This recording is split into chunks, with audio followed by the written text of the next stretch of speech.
Hey guys, what's going on? Megan here. So, Eurasian countries dominate weightlifting. Look at this chart here. And that's all the Olympic gold medals by nation. As you could tell, completely dominated by Eurasian nations, right? Europe and Asia. Now, we know that black people are really good at power sports, really good athletes, as mentioned in previous videos. So, why is it that Olympic weightlifting is dominated by Eurasians? Is it just a participation issue, or is there more to it? Let's find out. Anyway, so this is another episode of Fun Fact Friday. The previous episodes we covered strongman, why Nordic Europeans dominate strongman events, why West African descendants dominate sprinting and bodybuilding, pretty much anything that's fast twitch based. We went over Mexicans and boxing. We went over Samoans and Pacific Islanders and their domination of rugby and pretty much their overrepresentation in NFL as a percentage of their population.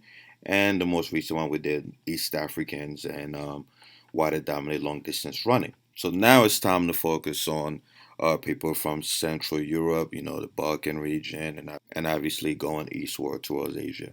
As always, the disclaimer still stands, guys. This video is not for everybody. If you can't take the heat, get the fuck out of the kitchen. This is my channel. I talk about whatever the fuck I want. Nobody's racist, like I always say. This is just, guys, people have the right to be curious. People have the right to ask questions, right? Not everyone that has a question about race or ethnicities is racist, right? So if you can't handle these kinds of discussions, or as I always say, if you have a superiority complex and you think that your ethnicity or your race is better, again, this channel is not for you. Dislike the video and fuck off. You motherfuckers are way too serious nowadays. Learn to relax and learn to just appreciate all our differences. Another thing I can't stand is the fucking hypocrisy, right? I make a video about blacks, no one complains. Make a video about Polynesians, no one gets mad. I make a video about Europeans and white people. Oh my God, it's racist. Oh my God, it's racist. Guys, stop being a bunch of hypocritical, insecure dickbags, right? Why is it fair to talk about the advantages of certain groups and not the others, right? So cut it out. Stop the race baiting. All right, let's get to it.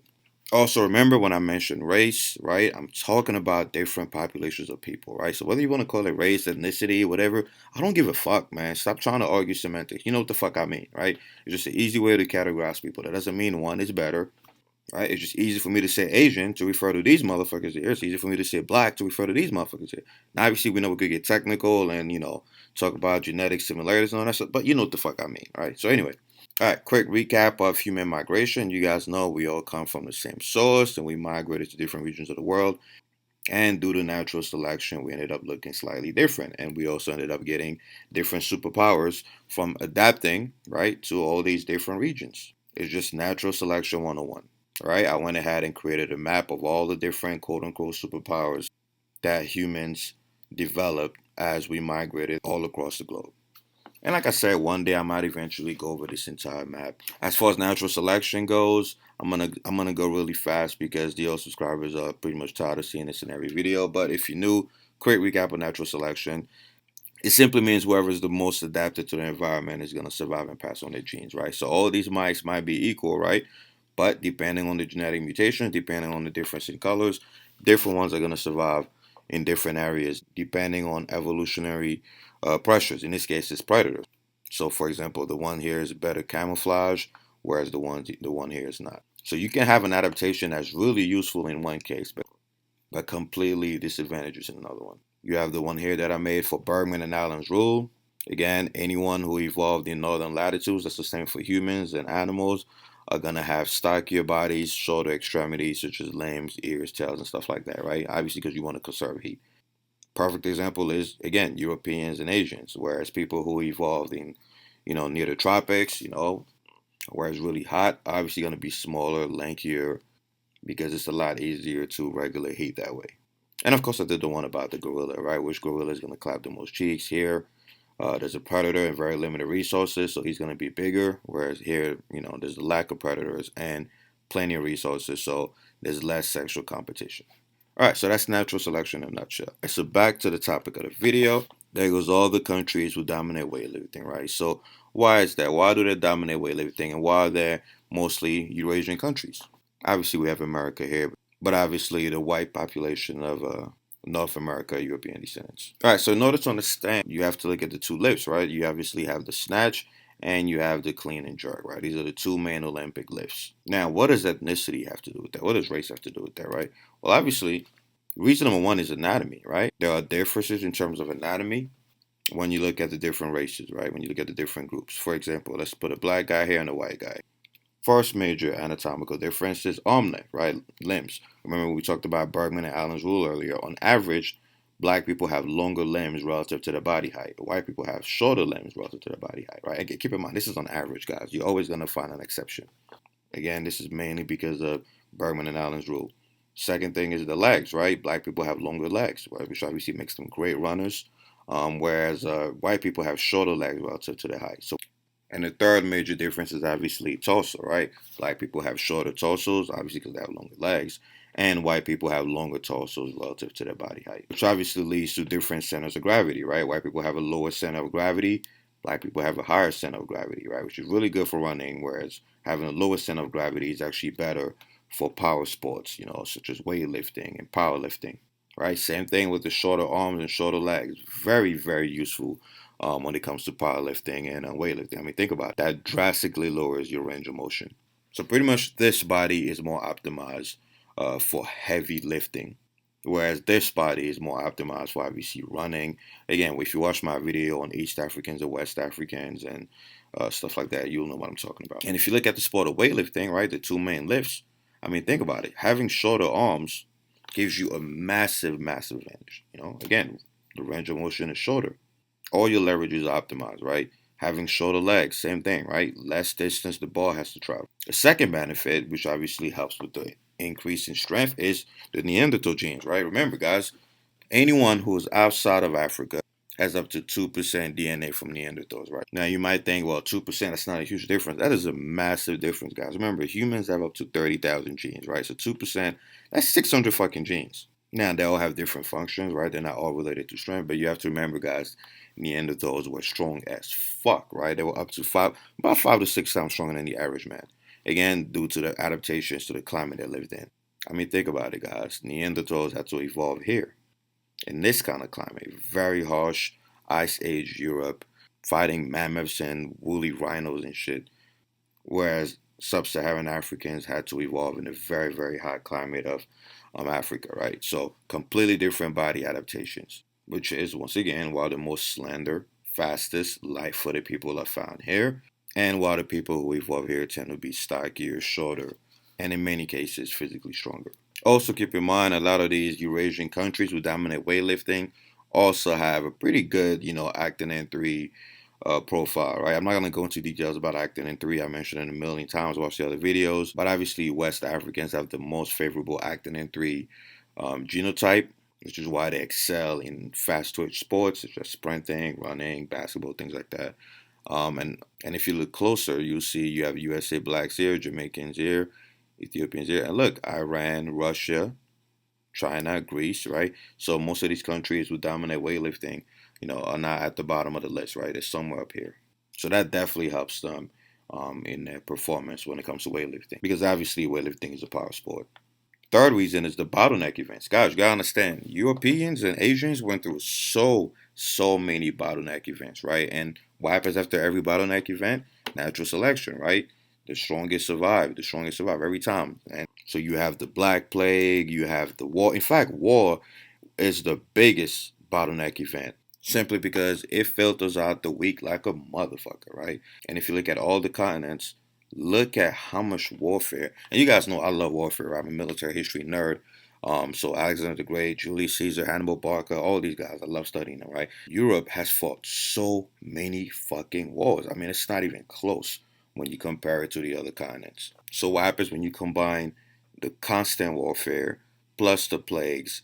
I mean, whoever survived this entire ordeal is going to have better genetics. I mean, that's just common sense, right? Some of the first who died during wars are the weak. Now, keep in mind, that does not mean that there was not a lot of warfare in other continents, right? It's just the density is so much higher here. And as a result of this, that if you're an European alive today, your genes went through so many filtering processes, so many bottleneck events, right? So it's a lot easier to pull very good athletes from this population. I mean, on this landmass alone, you have the descendants of the Vikings to the north, the Macedonians to the south, obviously the Celts to the north as well. You have the descendants of the Romans further down to the south again. I mean, just all the great ancient warriors swept through this territory, right? And obviously passed on their genes, like I always say, right?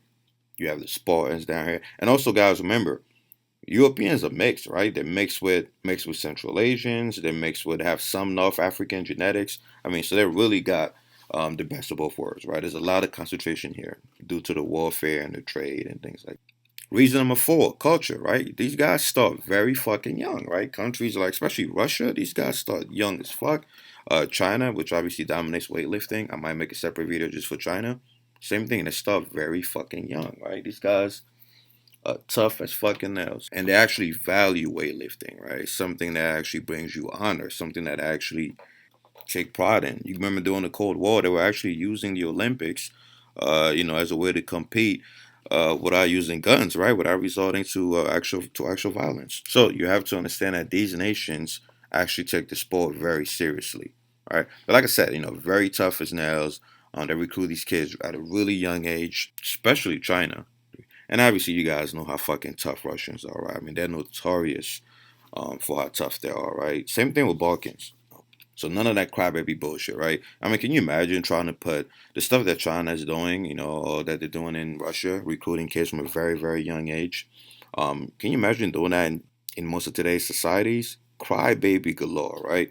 You're gonna get arrested, you're gonna get locked up, you're gonna get canceled. You're gonna be like, oh my God, child abuse, child abuse. Shut the fuck up, right? That's why people are so fucking weak these days, right? You can't even train a kid, again, as long as you don't abuse them, right? But you can't even train a kid without having the fucking pity party motherfuckers at your doorstep trying to cancel you, right? Well, these nations, they don't give a fuck, right?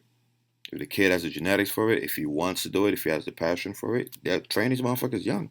Anyway, yeah, so starting at a very young age gives them a huge advantage. Reason number five. People always get mad when I mention this, but you are a mad fucking man if you think steroids don't play a role in these high level elite events, right? And like I said, it's not just weightlifting, it's everywhere. Obviously, bodybuilding, even sprinting, right?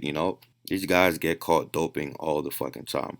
But the countries on the Eurasian landmass, especially Russia and obviously Bulgaria and things like that, they are notorious for their steroid usage, right? They get banned all the fucking time. I mean, for example, look here, right? Look at the top countries, right? Including China, Ukraine, Romania, Turkey, whatever, right? Look at these top countries, always getting busted, always getting caught on doping violations, right?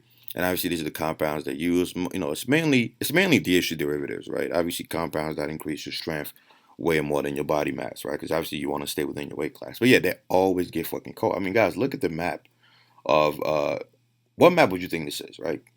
Just guess for a minute. This is the map of countries with the most violations, right? The ones who got busted the most. And look, it's almost identical to the countries with the most fucking weightlifting medals.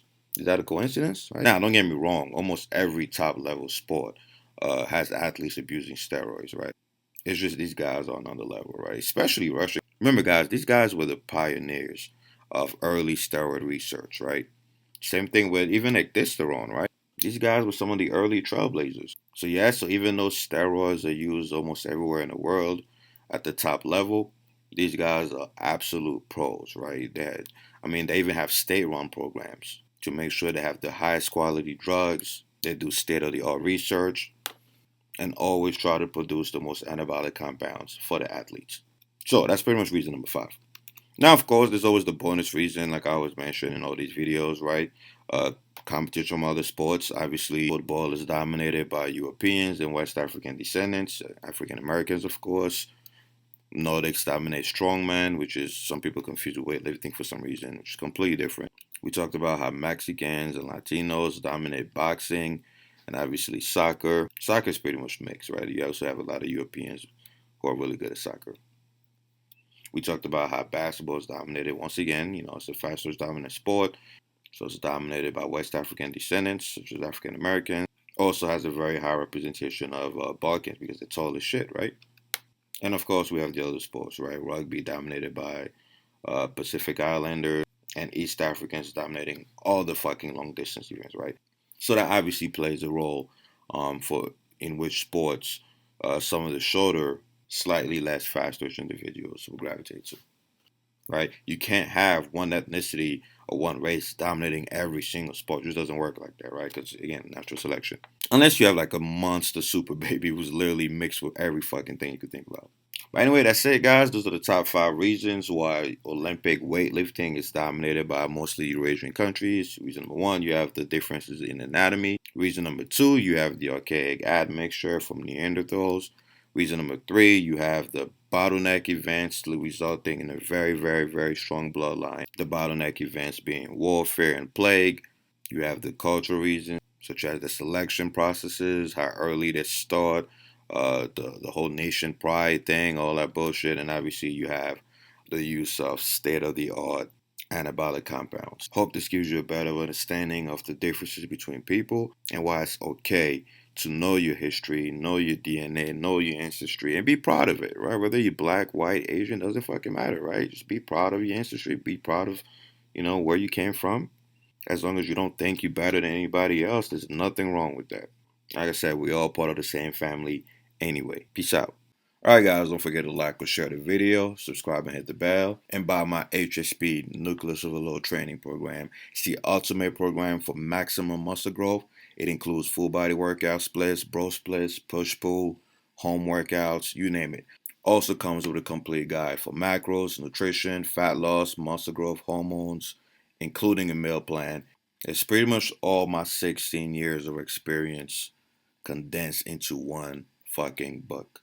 You're also going to get free copies of any future edition. So visit team3dalpha.com and you can use the 40% off coupon code Nucleus Overload. Or you could just buy the shit at full price. Alright guys, I'm out of here.